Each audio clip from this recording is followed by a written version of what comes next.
I am from Roorkee, India, and I was born in Roorkee, but as a child, I've lived in a lot of different places: Kanpur, Banaras, Kharagpur. Oh, that's it, and Roorkee. Um, and my dad is a professor right now in IIT Roorkee. That was my childhood mainly. I am a lot like my father, and my father is like, he's good in maths and stuff like that. So I chose to do engineering. Basically, I chose to go in science. And, in India, when you go in science, you don't really go in science, you go in engineering specifically. Or if you want to be a doctor, then you do the doctor route, right? So I did my engineering from IIT Roorkee. The first year that I applied for I gave the JEE exam, और तब ना JEE, AIEEE सब कुछ अलग अलग होता था.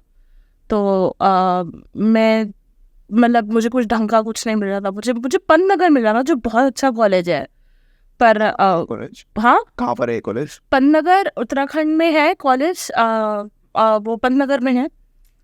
Shocking, but और वहाँ पे ना आई थिंक मुझे ऑनेस्टली बोलूँ तो मुझे मिल भी इसलिए ज़्यादा क्योंकि वहाँ पे 50% कोटा है लड़कियों के लिए. ठीक है, तो वो अच्छा कॉलेज है. मतलब वहाँ से काफ़ी बहुत अच्छे लोग निकले हैं. पर कहीं ना कहीं 12th में एक मुझे अंदर से ये नॉलेज थी कि मैंने अपना बेस्ट परफॉर्मेंस नहीं दिया था. Like I had a lot of regrets. तो इसलिए मैंने एक साल ड्रॉप किया. फिर मेरा जेई नेक्स्ट टाइम मेरा क्लियर हो गया था. तो फिर मैं IIT से मैंने बीटेक किया. फिर IIT से बीटेक करने के बाद मैंने कुछ टाइम 6-7 महीने काम किया. 1 साल करने का प्लान था, लेकिन मैं थोड़ा जल्दी छोड़ दिया, हेल्थ रीजंस भी थे. फिर मैं यहाँ आई मास्टर्स करने, और उसके बाद मैंने यहाँ से PhD करी इंडस्ट्रियल इंजीनियरिंग में. यहाँ का मतलब टेक्सास A&M यूनिवर्सिटी. और मेरी अभी PhD जस्ट ख़त्म होने वाली है. ख़त्म हो गई है. मैं डिफेंड वगैरह सब कर चुकी हूँ PhD को. और अब मैं फिर फैकल्टी पोजीशन मेरे को मिली है मिशिगन एंड आर्बर में. थैंक यू, असिस्टेंट प्रोफेसर की. तो मैं बहुत एक्साइटेड हूँ क्योंकि मेरे को मिशिगन में जब मैंने मास्टर्स के लिए अप्लाई किया था तो उन्होंने रिजेक्ट कर दिया था. Like okay, but I'm very excited, kind of. So I'm very excited about that. So that's my, I guess, professional history. That's really awesome. So why did you choose IIT Roorkee? Why did I choose IIT Roorkee? क्योंकि मेरी और पापा के बीच में लड़ाई हुई थी कि मैकेनिकल गुवाहाटी से बेटर रुड़की प्रोडक्शन है. बेसिकली उस टाइम, अब तुम्हारे टाइम पे क्या होता था मुझे नहीं पता, पर हमारे यहाँ पे एक बार तुम्हें रैंक मिलेगी तो फिर वो काउंसलिंग के नाम पे होता था कि तुमको बेसिकली अब जो प्रेफर्ड ब्रांचेस है वो तुम्हें डालनी है. हमारे टाइम पे भी था. हाँ, ओके. तो उसमें फिर तुम बेसिकली शुरू तो IIT बॉम्बे कंप्यूटर साइंस से करते हो. तुम्हें भले ही मेरी जैसे रैंक 3291 थी, तो उसमें फिर शुरू तो फिर भी तुम IIT जस्ट इन केस तुमसे पहले जो 3000 में वो एकदम से कोई ट्रीट है. एनीवेज, तो वो हम लोग ऑर्डर डाल देते थे. होता नहीं है कि तुम्हें क्या मिलने वाला है, पर तुम एक एक ब्रांच देख के उसमें मेरे पापा मेरे को हेल्प कर रहे थे. तो मैं गुवाहाटी एक्चुअली ऊपर डालना चाह रही थी कि अरे मैकेनिकल तो बेटर है ना, गुवाहाटी और रुड़की कंपेरेबल है. But my dad was like नहीं, रुड़की का प्रोडक्शन इंडस्ट्रियल तुम ऊपर डालो. और मेटलर्जी मैं एक्सपेक्ट कर रही थी मुझे मेटलर्जी मिलेगा रुड़की में, लेकिन मुझे प्रोडक्शन इंडस्ट्रियल मिल गया. तो मैं बहुत खुश थी, अरे मुझे प्रोडक्शन इंडस्ट्रियल मिल गया. फिर मैं पापा से पूछा, पापा प्रोडक्शन इंडस्ट्रियल क्या होता है? That's the sad part. Honestly, like इसलिए मैंने चूज किया है प्रोडक्शन एंड इंडस्ट्रियल. अगर तुम उसको चॉइस बुला सकते हो बताओ. लेकिन in the end it ended up being like God was very what I'll say, Thanks for yes, thought for me. Yes. So I honestly don't have a clear idea about what production engineering is. Okay. Actually, like I did mechanical engineering, but I know it's somewhat related. हम लोगों को कोने में बैठ के हम लोग क्या करते रहते हैं, हमको थर्मोडायनेमिक्स के इतने सारे कोर्सेज क्यों नहीं करने पड़ते बेसिकली. तो actually production and industrial engineering एक वो बेसिकली आइडिया इंडस्ट्रियल इंजीनियरिंग का ही है कि अगर तुम इंडस्ट्रियल में जा रहे हो तो क्या क्या चाहिए. तो उसमें it's like a combination of manufacturing and like management. So industrial engineering में मैनेजमेंट टाइप के बहुत सारे कोर्सेज होते हैं, जैसे सप्लाई चेन, फैसिलिटीज प्लानिंग, जो तुम इंडस्ट्रियल इंजीनियरिंग में यहाँ मतलब पढ़ा होगा.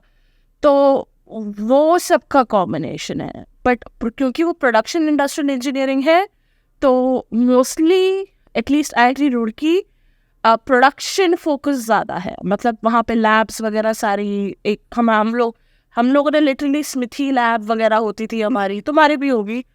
हमें सिर्फ ये मतलब स्मृति वगैरह ये सब तो सिर्फ थियोरेटिकल पढ़ाया था हमने, इसकी तो कोई लैब नहीं. अरे तुमने प्रैक्टिकल नहीं किया था? हमें तो भैया वो उसमें वो डाल के ना, वो फिर मोल्टन मेटल डाल के वो दिखाया. हमने नहीं किया था, पर हमने वो सब मोल्ड बनाए थे. उन्होंने जो सबसे कम घटिया मोल्ड था उसे उठा के फिर उसमें वो किया. इंटरेस्टिंग का.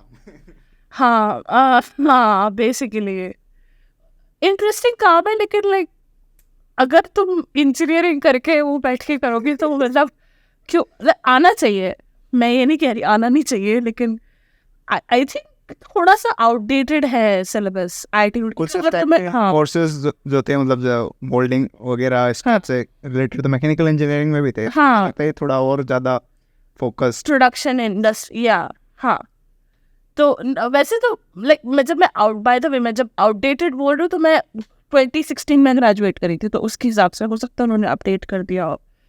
पर हाँ, तो मतलब वही सब तुमको पढ़ाते थे. और जैसे ऑपरेशंस रिसर्च कोर्स था जिसमें तुम बेसिकली सिम्प्लेक्स एल्गोरिथम वगैरह सीखते हो. वो सब तो इट वाज अ मिक्स.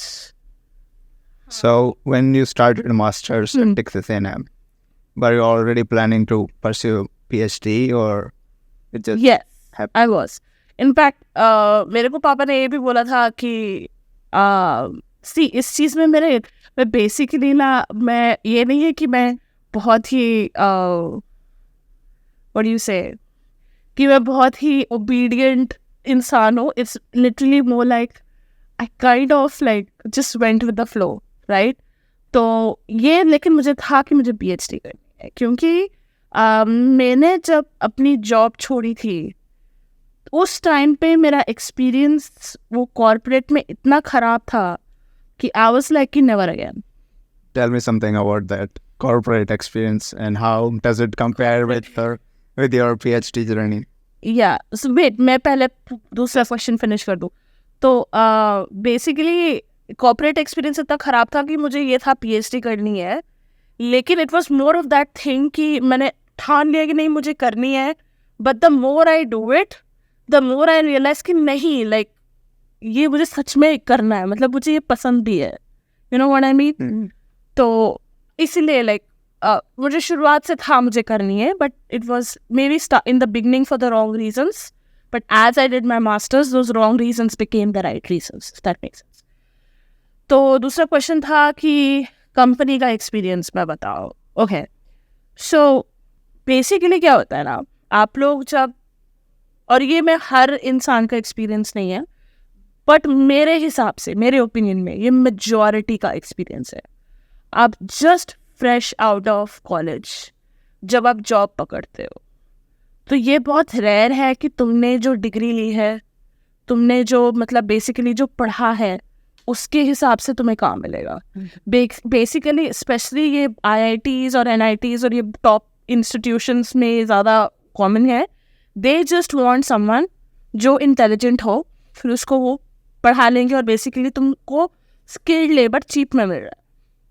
तो मैं जिस कंपनी के लिए काम करती थी, वो कंपनी भी यही आइडियोलॉजी से, US बेस्ड कंपनी है, कंसल्टिंग कंपनी, मैं नाम ले सकती हूँ, ZS एसोसिएट्स. ठीक है, ओवरऑल आई एम श्योर बहुत अच्छी कंपनी है. इनफैक्ट मैंने फाउंडर हमारा उनका जिन्होंने इंडिया में ब्रांच खोली थी, उनसे हम लोग मिले भी थे. तो ही sound like a very passionate and very kind guy. But क्या होता है ना, वो अब इंडिया में है क्योंकि स्किल्ड लेबर चीप लेबर है, तो तुम रिप्लेसेबल हो. मतलब मैं जिस कंपनी में थी वहाँ का टर्नओवर रेट इतना हाई था, हर दिन ईमेल आता था किसी का कि oh this is the last, this is my goodbye to ZS associates, and that is those people who bother to write an email. Most of the people didn't even bother to write the email, right? I didn't. तो वहाँ पे तुम्हारी इतनी value नहीं होती है. दूसरा ये रहता है कि जैसे यहाँ पे हम लोग वर्क आवर्स की बात करते हैं और कई बार लेट भी तुमको काम करना पड़ता है और हम ओनरशिप बहुत बोलते हैं कि तुम्हें अपनी काम की ओनरशिप लेनी चाहिए. वहाँ तुम क्योंकि टीम में काम कर रहे हो, रिप्लेसेबल हो, क्लाइंट को कुछ चाहिए और तुम्हारे टीम लीडर को कुछ चाहिए, तो तुम काइंड ऑफ जगल कर रहे हो, तो तुम दिन भर वहाँ रहते हो लेकिन तुम्हें वो अंदर से सेटिस्फैक्शन नहीं मिलता. तो वो जो इंसान, वो कई लोगों के लिए वो ठीक है क्योंकि कई लोगों के लिए उनका जॉब होता है, लाइक इतना इम्पोर्टेंट नहीं होता, या कई लोगों को जो वो काम कर रहे हैं वो बहुत इंटरेस्टिंग लगता है. तो पर मुझे नहीं लगा और मुझे कहीं से सेटिस्फैक्शन नहीं मिल रहा था. और ये चीज़ मैंने बहुत रेट्रोस्पेक्टिवली रियलाइज़ की है क्योंकि मैंने रियलाइज़ नहीं किया, बट मैं जिस टाइप के एनवायरनमेंट में थी in terms of lab, like work culture, not lab culture, it was very toxic. Like कि क्वालिटी के नाम पे जैसे फॉर एग्जाम्पल, अब कोई तुम्हारा स्टूडेंट है, ठीक है, स्टूडेंट को तुमने दिया कि ये बैठ के पावर पॉइंट बनाओ, ठीक है, तो तुम जब उसको फीडबैक दे रहे होंगे तो तुम सबसे पहले ये अप्रिशिएट करोगे, अरे तुमने काफ़ी अच्छे से काम किया, ये वो वगैरह, लेकिन इसमें काम कर सकते हैं. तो फीडबैक देने का एक तरीका होता है जिसमें आप ये पहले अप्रिशिएट, एक्नॉलेज करते हो कि तुम्हारा हार्डवर्क है. एंड आई नो कि उस टाइम पे मैं सोचती थी कि आप मुझे गोल्ड स्टार चाहिए क्या हर बार, लेकिन वो इम्पोर्टेंट है, मोरल के लिए इम्पोर्टेंट है. तो तुम पहले उसको अप्रिशिएट करोगे, फिर बताओगे कि इसको तुम फिक्स कर सकते हो. पर वहाँ पे जिस तरह से मुझे फीडबैक दिया जाता था, मुझे लगता था मैं कुछ भी कर लूँ, I can't win. And I am not a very attention, it's my flaw, I am not a very attention to detail person. So most of the time जो हमारा डिस्कशन होता था कि कहाँ मैं ढंग के सा काम नहीं कर रही हूँ, वो इसलिए क्योंकि जब मैंने एक पावर पॉइंट बनाई और दूसरी पावर पॉइंट बनाई ना, तो एक एरो इधर है, दूसरी एरो इधर है. Look, it's dancing. I just showed you. Why can't you just fix it? तो उस टाइप के एटीट्यूड में, और जहाँ मतलब तुम्हारी एक्सपेक्टेशन है कि तुम सुबह आ जाओगे, फिर रात को मैं 12-12, 1-1 बजे घर जाती थी. हो, मतलब ये तो कुछ ज़्यादा ही, बहुत ज़्यादा है ये. और उसमें वो ये नहीं बोलेंगे कि हाँ हम ये एनफोर्स करते हैं या कुछ है. It's like flexible work hours. It's very flexible work hours. So you can just come and go whenever you want. That's what they tell you. But in reality, that wasn't the case. So there were a lot of things. फिर मेरी health बहुत खराब होने लगी because only now I'm realizing I have like really bad coping mechanisms with stress, and it just escalated. It was bad. So you were basically working pretty much all the daylight time and even some part of the night. That is Yeah. so bad. And then weekend I would just binge eat, go watch a shitty movie. Did you get started with research in your undergrad, or did you just start it? I did get started with research in my undergrad. There was one professor, Dr. Akshay Trivedi from IIT Roorkee. उन्होंने हमको opportunity दी थी काम करने की. तो पहले तो मेरे एक सीनियर थे, PhD स्टूडेंट थे, मनजोत सर. तो वो उनको हम बेसिकली पपी की तरह, मैं और मेरा एक फ्रेंड फॉलो करते थे. फिर we ended up like helping him out a little bit with the paper. तो हमारा नाम भी छप गया था पेपर पे, मतलब वो मेरे ग्रेजुएट होते होते छपा था. पर बेसिकली उसके बाद थोड़ा बहुत हमने लाइक सीरियसली रिसर्च करी थी. तो किस चीज़ पे काम था? Non traditional machining techniques, ultrasonic machining, और मुझे याद होना चाहिए, electrochemical discharge machine, EDM, yeah, ECDM, not EDM, electrochemical discharge machine. It was some sort of a hybrid technology, basically nano micro machining के लिए. तो बहुत basic research थी वो भी. Yeah.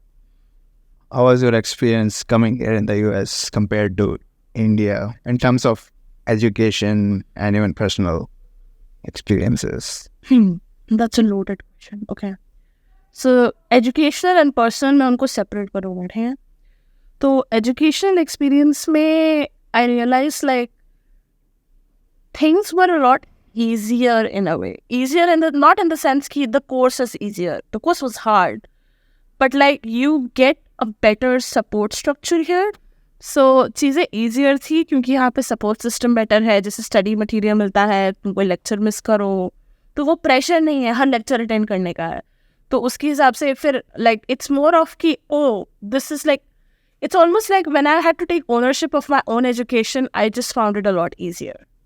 और मुझे अपने पहले सेमेस्टर में प्रोफेसर्स भी बहुत अच्छे मिले, तो इसी ने मेरे हिसाब से तो मेरे मास्टर्स में एजुकेशन एक्सपीरियंस काफ़ी अच्छा था। लाइक आपको रिसोर्सेज भी बहुत मिलते हैं, मतलब ये तो है यहाँ पे रिसोर्सेज मिलते हैं, पैसा ज़्यादा है यहाँ पे, तो वो था।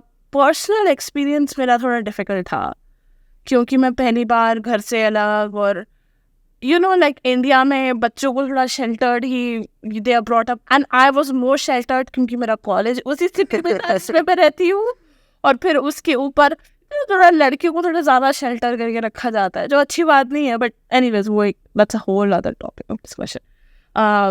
बट द थिंग इज कि तब एकदम से like you know you suddenly like suppose to be an adult, तो I had some roommate issue, this issue, that issue, but it was also the period जहाँ मेरी एकदम एक्सपोनेंशियल ग्रोथ हुई मेरे हिसाब से। So during your undergrad, were you living with in the hostel or at home? So I tried doing the hostel thing, but by the 4th year, I barely went to the hostel. Yeah, but I had the hostel every year.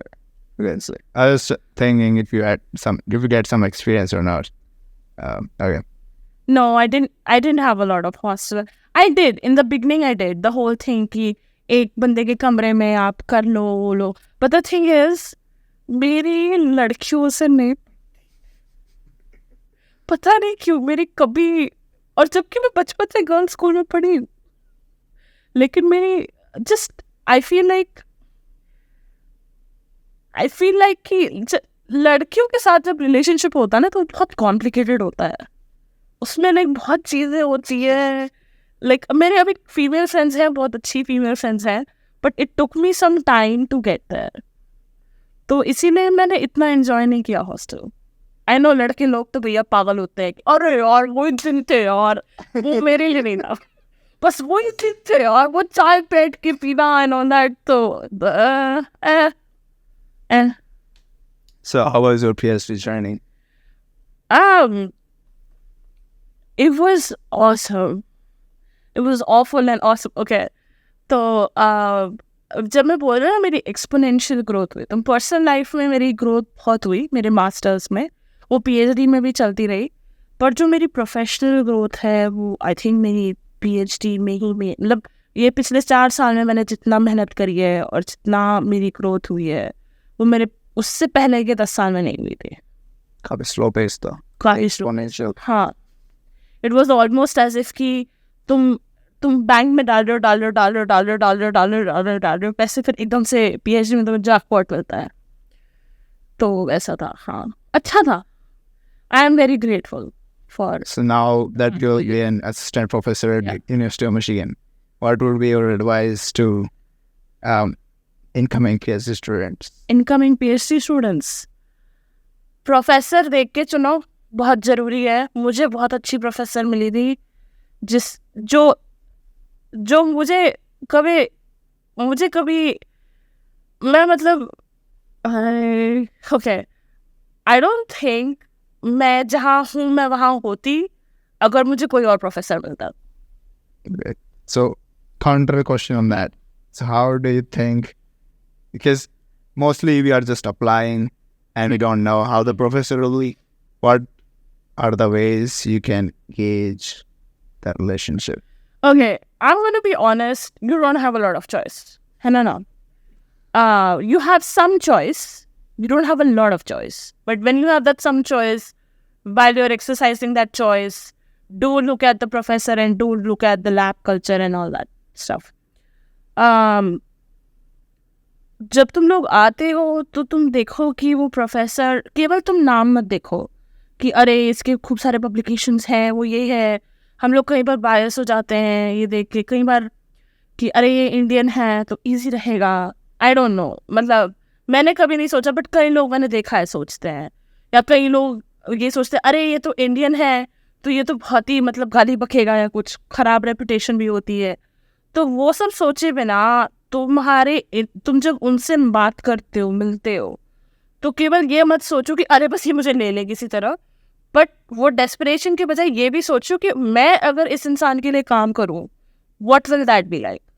ये जो idea है ये अभी apply करने के बाद, now that we are like in the later phases of the PhD, अब समझ में आता है। तब तो यही होता है कि अप्लाई करना है किसी तरह। हाँ, एक्चुअली ये फीलिंग ना मुझे तब भी आई थी जब मैंने मिशिगन के लिए अप्लाई किया था। मैं बता चुकी हूँ ना। You don't think about the secondary things, the culture and हाँ, everything. एग्जैक्टली। तो मैं बताती हूँ, हम लोगों को कई बार ना हम लोग अपने आप को खूब अंडर एस्टिमेट करते हैं, क्योंकि हमें लगता है कि यार मैं इतना सारा कंपटीशन है, इतने सारे लोग हैं, बट कभी कभी थोड़ा फेथ होना चाहिए खुद के अंदर। तो जैसे जब मैं मिशिगन गई थी ना, मैंने बताया ये तो मेरे को, बट मैं जब मिशिगन गई थी तो मेरे को उन्होंने जिस कमरे जिस होटल रूम में रुकाया था, वो एक प्रॉपर स्वीट था with like a whole fridge and everything. And I just started thinking, it's just me.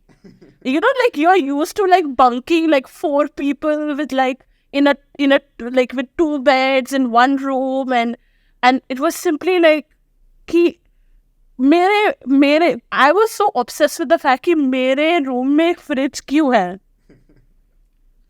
ऐसा नहीं कि वो mini fridge, a full blown fridge, like मेरे रूम में फ्रिज क्यों है, स्टोव क्यों है, because I was like freaking out कि अरे I'm in a place where like adults are here, you know what I mean, and कि अरे यार ये तो बहुत ही you know बड़े लोगों को मिलता है और मैं क्या कर रही हूँ यहाँ पे। The whole time I was like, oh my, बहुत nervous थी मैं, and the whole time I was like कि you know वो कि ने करके, but the way they were talking to me was like, oh, so what are the other places you've thought? Are you considering Michigan? And I'm like, what? This is the first interview. So then I realized like they see me as a commodity too. So yes, you should be humble. You shouldn't be like an ass, like you know, like a donkey gantha. And but you should have a little bit of confidence in yourself too. So how was your overall academic job hunt process? It was so. How many places did you apply to? I applied to a bunch of places. I applied to I think 7 or 8 at least. और फिर अब मेरी professor का support बहुत था, लेकिन मैं थोड़ा सा लेट अप्लाई किया, बट मेनली तुमको क्या रहता है ना, तुमको अपना रिसर्च स्टेटमेंट, टीचिंग स्टेटमेंट वो सब लिखना होता है। वो उसमें थोड़ा सा टाइम लगेगा, क्योंकि वो उसमें थोड़ा तुम्हें सोचना पड़ता है, तुम्हें थोड़ा सा मतलब बैठ के कॉन्टेम्पलेट करना होता है। मतलब जैसे जब मैं अपना टीचिंग स्टेटमेंट लिख रही थी, तो मुझे केवल ये नहीं कि अच्छा मैं ऐसे पढ़ाऊँगी वैसे पढ़ाऊँगी, but I had to go so deep कि मेरी कोर वैल्यूज़ क्या है, what is important to me, what is not important to me. मैंने स्टूडेंट्स को मेंटर किया है, तो उससे मैंने क्या सीखा है। तो मतलब तुमको लिटरली थोड़ा फिलोसॉफिकल होना, तुम्हें अंदर जाना पड़ता है, you have to think deep. तो उसमें थोड़ा टाइम लगता है, लेकिन बेसिकली एक बार तुम्हारा वो लिख जाए, फिर बस तुम अप्लाई करो, उसके बाद इंटरव्यू अगर तुम्हें मिल जाए तो बढ़िया है, वरना अप्लाई करते रहो। So how was the whole process at Michigan? How many rounds of interviews? There were no rounds of interviews. Basically what they do is you have a talk that you have to give of what research that you did. Other than that, they will just have you meet like 50 million people there, like different faculty. तो जैसे मेरा I don't remember, I think 20 minute का या ऐसे 15 आधा घंटे का कुछ ऐसे करके 20 मिनट आधा घंटे में मुझे हर एक पहले मुझे वो एक फैकल्टी के पास लेके जाएंगे, फिर एक फैकल्टी के पास लेके जाएंगे, फिर एक लंच टाइम था जो एक प्रोफेसर के साथ था, फिर एक लंच था जो स्टूडेंट्स के साथ था। So when you meet the faculty, are you like, is there? You just talk. So you can just talk randomly. Yeah. Or they'll ask you some questions. It depends on a lot of people. Some people will just start talking about. I remember there was one professor. He was so sweet. He's a little bit older, right? He's coming on in his years. He seemed like a very smart guy. तो वो थोड़ा सा late हो गए थे क्योंकि वो पढ़ा रहे थे और उनकी क्लास थोड़ी सी बच्चे रोक के सवाल पूछ रहे थे। तो आते आते बोले, oh I am so sorry I am late. फिर हम लोगों ने करीब 15 मिनट फ्लाइट पैटर्न्स वगैरह की बात करी, क्योंकि ही स्टार्टेड आस्किंग मी कि आप कैसे आए, आप बेसिकली आप फ्लाई करके आए, कहाँ से फ्लाई करके आए, अरे वो तो लेट हो गया होगा, वो तो ऐसे हो गया होगा. तो हमने 15 minute we literally talked about like wind patterns of US. And then there are some people who will like okay और how you gonna do that. It's very interesting जब ओआर वाले लोग, तुम जब ह्यूमन फैक्टर्स के हो, जब operations research वाले तुमसे क्वेश्चन पूछ रहे हैं, क्योंकि उन्हें रिसर्च वगैरह के बारे में आता नहीं है इन द सेंस कि उन्हें ज़्यादा नॉलेज नहीं है. ऑफ कोर्स उनको बहुत नॉलेज है, बट फिर वो ऐसे सवाल पूछते थे, ओके तो बस दो तुमसे सवाल पूछेंगे, तुम जवाब दो. ऐसा कुछ रट रुट के जाने की जरूरत नहीं है. So it's like more like a talk. Yeah. And how many days, or it's just one day? 2 days. Nice. The interview is 2 days. Yeah. It's cool. It's draining because your social battery kind of drains out. Because you have to be like, you know that you're just having a social interaction, And you are but you're being judged. also getting evaluated. So it's a little bit like थोड़ा सा exhausting हो जाता है, especially अगर तुम naturally एक introverted इंसान हो तो. You have to keep your brain on like full activation mode throughout the entire day. Yeah. मुझे याद है मैं जब वापस, क्योंकि मैं सो भी नहीं पाई थी ना उससे पहले, मैं रात को नहीं सो पा रही थी, तो मैं जब अपने रूम में गई, मैं बस लेटी and I just was staring at the ceiling. I just didn't even. So how's the feeling when you hear about the outcome of the whole process? It was so the thing is, I already had a good feeling. I already, after the interview was done, I kind of had a feeling, but I had to keep like working hard to making sure that I don't get cocky, because I have to like also, अगर नहीं पता चला ये सब की, अरे अब मेरा तो हो गया बस करके, अब मैं सब छोड़ के बैठ गई और फिर कुछ बाद में मतलब कुछ और भी ना मिला. बट जब मुझे मिला तो मैं बहुत सरप्राइज नहीं थी, लेकिन it was very exciting. It was very like, I think I was in the middle of something. Dr. Mehta was like, अरे मेरे को ये चाहिए कुछ और. I was expecting, और एकदम से like मैं थोड़ा सा लेट हो रही थी करके, फिर मुझे एकदम से वो ईमेल आया. I'm like ठीक है मैं इनको ये बता देती हूँ, फिर वो खुश हो जाएंगे. That should be a little easier. But yeah, it was very good. The offer letter, that was literally like my classmate here, I was sitting and I was looking at like the numbers that they quoted, and I'm like, it was weird. I can't tell you what it was like. It was very exciting. So I already planned on teaching courses this fall. I won't be teaching courses this fall. I'll be teaching one course next semester. और उसके बाद से I think I have to teach like 3 courses every year. So what are you planning on teaching? What will be your first class? Well, my first class is going to be Intro to Human Factors because they gave it to me. So the thing is, you are a new faculty, so you're the bottom of the barrel. In all the good ways. So faculties who are like older than you, who have tenure, who've been there for a while, they get their first pick to teach whatever they want. But then there are some courses that need to be taught by someone. Yes. So generally what happens is that the younger faculty get those. I get that. And also they want the younger faculty to teach an introductory course first, so that they also get some time कि थोड़ा सा कुछ easy से start करते, जिससे कि एकदम से तुम मतलब stressed out ना हो. तो मैं वो पढ़ाऊंगी, लेकिन हाँ मैं एकदम क्लियरली नहीं सोचा एग्जैक्टली मैं क्या पढ़ाना चाहती हूँ, बट लाइक वेग आइडियाज हैं जिनको बैठ के मुझे हैश आउट करना है. So what will be your advice to the people who, or the student who wants to apply with you as a PhD student? What kind of students are you looking for? What kind of students am I looking for? Good question, but Yeah, that's a good question. Question like extending on that. Yeah. Do you want PhDs who were like you when you were doing PhD, or something else? I think I would want PhD students like me, yes. Not to humble brag, but I think I was a good student. I think I was a very productive student. I would want someone like me also because I was a clean slate. I was like, I have no clue, bro. I'm just gonna learn. So I don't think I'm gonna go too deep into कि तुम्हें पहले से क्या आता है करके. Of course, अगर कोई जैसे साइकोलॉजी मेजर है जिसने साइंस पढ़ाई नहीं है तो एक बेसिक वो होना चाहिए, मतलब बेसिक नॉलेज होनी चाहिए, मतलब वो इंजीनियरिंग होना चाहिए या साइंस बैकग्राउंड. एक्चुअली वो भी ज़रूरी नहीं है, मतलब डिपेंड करता है. बट वो ज़रूरी नहीं है कि वो मेरे ही फील्ड में काम कर रहे हो, उससे पहले से ही ये सब आता हो. What I am more interested in कि आप पहले PhD करना चाह रहे हो तो क्यों करना चाह रहे हो.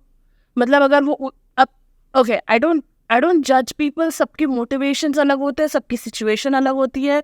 पर कई बार अब कोई आता है PhD करना, क्यों? जॉब नहीं मिली भाई, क्यों? और कई लोग स्टार्टिंग से ये डिसाइड करके रखते हैं कि मुझे PhD करने, क्यों?